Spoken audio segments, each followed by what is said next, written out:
In this lesson, I will show you how you can create polygons in Solidworks. A polygon can consist of 3 angles, which makes it a triangle, 4 angles, which makes it a square, 5 angles, which makes it a pentagon, and so on. Furthermore, a polygon can be either inscribed in a circle or circumscribed about a circle. In this example, I will create 2 polygons. The first one will consist of 5 sides and it will be inscribed in a circle, while the second one will consist of 6 sides and it will be circumscribed about a circle. To activate the Polygon tool, I will click on the polygon icon, which can be found in the sketch ribbon.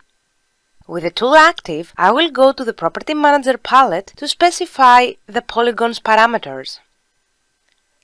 Since I want to create a pentagon, I will type 5 in the number of sides field and I will press enter. If I want the pentagon to be inscribed in a circle, which means that it will be created inside the circle, I have to select the Circumscribed Circle option. At this point, I will click in the drawing area to specify the center of the polygon. Then I will click again to specify its radius. From the parameters in the Property Manager palette, I can change the circle's diameter. So I will type 20 in the circle diameter field and I will press enter. Notice that the pentagon size was adjusted accordingly. Now I will press escape to deactivate the tool and I will select the circle. Notice that the Property Manager palette activates again and there I can find the radius field. If I change the value in the radius field from 10 to 8, then the pentagon size will be adjusted again. At this point, I will deselect everything to move on to the next example. I will activate the Polygon tool again and I will go to the Property Manager palette to specify the number of sides to 6. In this way, I will create a hexagon.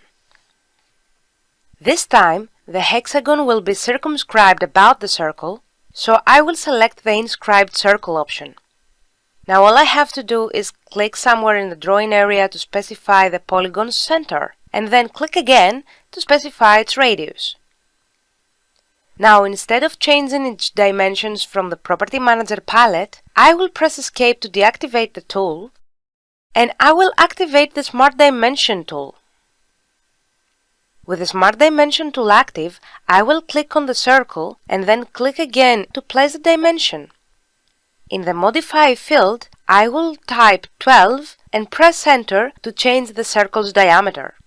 As expected, the hexagon's size changed too. So this is how you create polygons in Solidworks.